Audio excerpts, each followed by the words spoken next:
Ouin, ce Saitama est beaucoup trop puissant. Je me suis fait exploser en 5 minutes l'autre jour, j'avais vraiment aucune chance. C'est déjà bien. Moi, il m'a vraiment éclaté d'un seul coup de poing il y a 2 jours. Je te raconte pas l'expérience. Vous aussi? Mais y a donc vraiment aucun moyen pour le battre ce mec? Il est vraiment invincible ou quoi? Si, moi je peux. Ah bon? Comment? Je vous montre. Hein? Mais quand tout neuf acheté à moins 30% hier au supermarché, jamais je ne laisserai une mouche me salir. Jamais. Hein?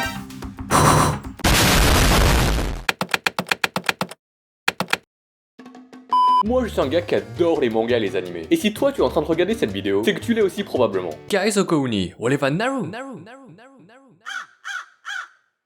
Si c'est le cas, alors je te promets que moi et toi, on va passer un bon petit moment ensemble jusqu'à la fin de cette vidéo. Alors, avec les mangas et les animés, c'est très simple. Une fois que t'as découvert ça, c'est soit tu trouves ça nul et illogique, du coup je vais abandonner ça complètement après les 2 premiers chapitres, ou soit tu tombes dedans bien profondément et tu deviens complètement addict à cette culture. Inutile de vous préciser que je suis un adepte fidèle de ce deuxième cas. Comme moi. J'ai commencé à lire les mangas et à regarder les animés quand j'avais environ 4 ans par là, c'est-à-dire en gros quand la plupart d'entre vous n'étaient pas encore nés.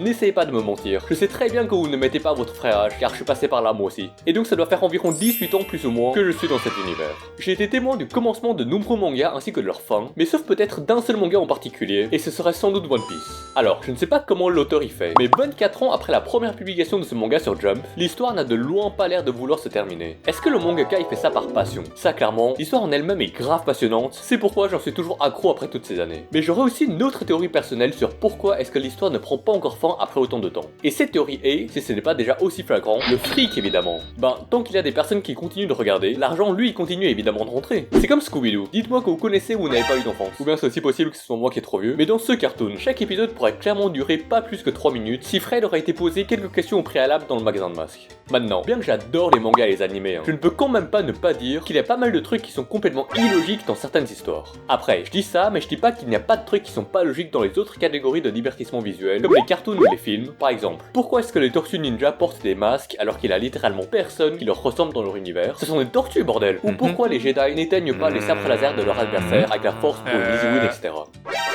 Mais avec One Punch Man par exemple, si tu me dis que 100 pompes, sans abdos, sans squat et 10 km de footing tous les jours me permettra d'atteindre le niveau de Saitama, je serai déjà le maître de l'univers dans la vraie vie. Ouais, mais aussi ça va te faire devenir chauve. Ouais, t'inquiète, c'est pas un souci pour moi.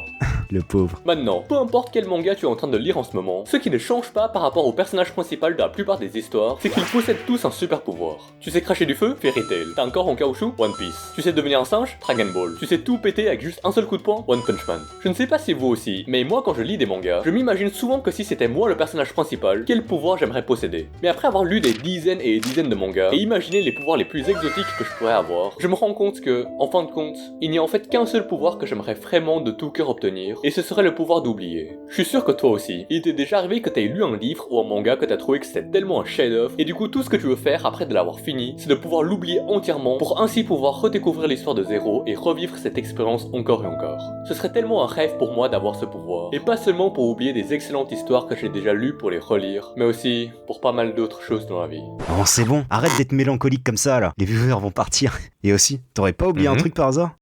Croyez-vous que la vidéo est déjà terminée? Bien sûr que non, parce que cette vidéo est une vidéo en 2 parties. La première est celle que vous venez de voir sur la chaîne de Simplement Raconter, et la deuxième est déjà disponible sur ma chaîne. Du coup, n'hésitez pas à venir faire un tour avec le lien en description. A tout de suite sur ma chaîne.